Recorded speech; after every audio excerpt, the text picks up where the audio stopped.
स्वाभिमान समिति गोरखपुर के चौथे वार्षिक अधिवेशन के अवसर पर उपस्थित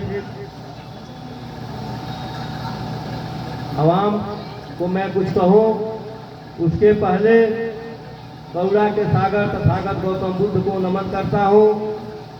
साथ ही साथ बहुजन समाज में जन्मे सभी संतों गुरुओं और महापुरुषों को नमन करते हुए स्वरत्न बोधिसत्व बाबा साहब डॉक्टर भीमराव अंबेडकर के चरणों में श्रद्धा सुमन अर्पित करते हुए बहुजन नायक मानव कांतीराम साहब को सशक्त नमन करता हूँ।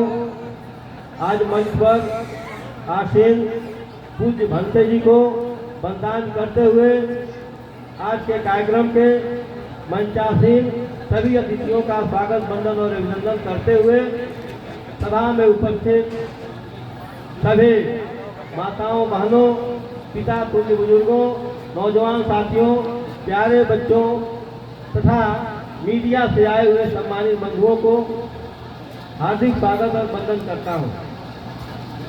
आज इस तरह के कार्यक्रम में उपस्थित होने का जो सौभाग्य सम्मान समिति के सदस्यों के द्वारा हमें प्रदान किया गया है, इसके लिए हम उन्हें बहुत बहुत साधुवाद देते हैं। हम उनके आभारी हैं। नागपुर के सम्मेलन में बाबा साहब ने अपने भाषण में कहा था कि इज्जत से जीना हमारा जन्मसिद्ध अधिकार है। उसी स्वाभिमान को आगे बढ़ाने के लिए समिति के सदस्यों ने जो बीड़ा उठाया है उसके लिए हम उनकी कोटि कोटि प्रशंसा करते हैं, उन्हें धन्यवाद देते हैं। और साथ ही साथ इस सावन मास में नाग पंचमी के उपलक्ष्य में जैसा कि हम लोग जानते हैं कि नाग पंचमी हम बहुजनों का त्योहार है। हमारे जो मुखिया हुआ करते थे, जो शासक हुआ करते थे, लोकतांत्रिक तरीके से जब गणों का चुनाव होता था, समाज के मुखिया का चुनाव होता था, तो नाग पंचमी के अवसर पर ही वह अपना कौशल और पराक्रम दिखाते थे। और जिस व्यक्ति का पराक्रम और कौशल अच्छा होता था उसे समाज के द्वारा मुखिया चुन लिया जाता था।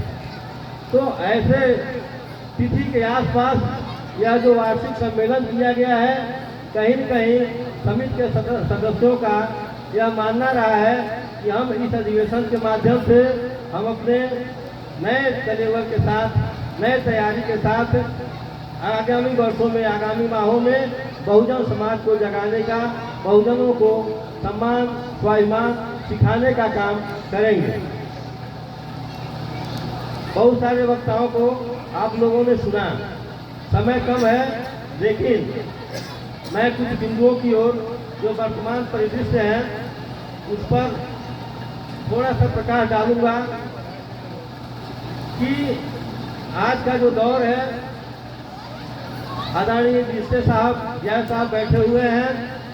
2020 में भारत सरकार के द्वारा नई शिक्षा नीति का आगाज किया गया और नई शिक्षा नीति में यह प्रावधान लाया गया कि जो प्राथमिक शिक्षा है, जो बच्चा 5 साल में और जूनियर हाई स्कूल की शिक्षा 8 साल में पास आउट होता है, पूर्ण करता है, उसे नई शिक्षा नीति में 10 साल का कर दिया गया, यानी 2 साल का एक्सटेंशन किया गया।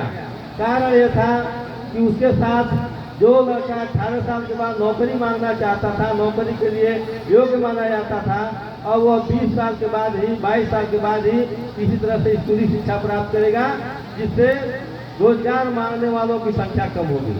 रोजगार के मामले में सरकार प्रतिवर्ष हजारों लाखों पद सरेंडर कर दे रही है, इसके लिए कोई आंदोलन नहीं हो रहा है।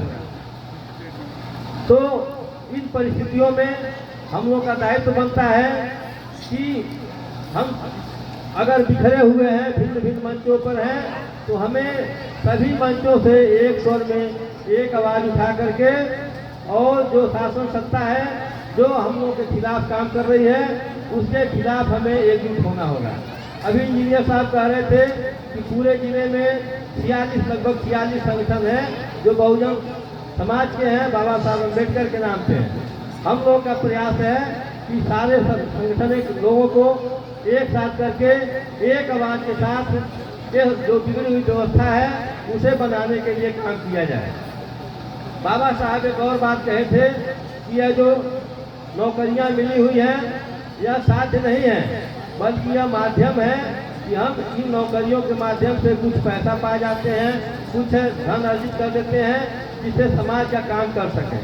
लेकिन अंत में उन्होंने कहा था कि अगर समाज को मजबूत करना है, समाज को धन के मामले में बलशाली करना है, तो हमें व्यवसायों में भी कदम रखने होंगे, उद्योगों में भी हमें जोर आजमाइश करनी पड़ेगी। कहीं कहीं पेपर मीडिया के माध्यम से सुनने को मिलता है कि अपने समाज के भी बहुत सारे उद्योगपति हैं जो भिन्न भिन्न क्षेत्रों में अपनी इंडस्ट्री लगाए हुए हैं। अब तो दलित स्टॉक एक्सचेंज की भी बात चला, बैंकों में जमा है या शेयर मार्केट में जमा है, उसका उपयोग पूंजीपति और सरल मानसिकता के लोग करते हैं। उस पैसे को हम वहाँ न लगा करके हमारे जो बहुजन समाज के उद्योगपति हैं हम उन्हें दें, जिससे वह हमारे हित में काम करें और हमारे लोगों को रोजगार दें। क्योंकि पूंजीवाद का जमाना है, पूंजीवाद से लड़ने के लिए हमें समय से जब तक तैयार नहीं होंगे हम आने वाले दिनों में बहुत पिछड़ जाएंगे। इसलिए हमें सचेत होना चाहिए। समय कम है, इसलिए मैं अपनी बात को यही समाप्त करता हूँ। जय भीम।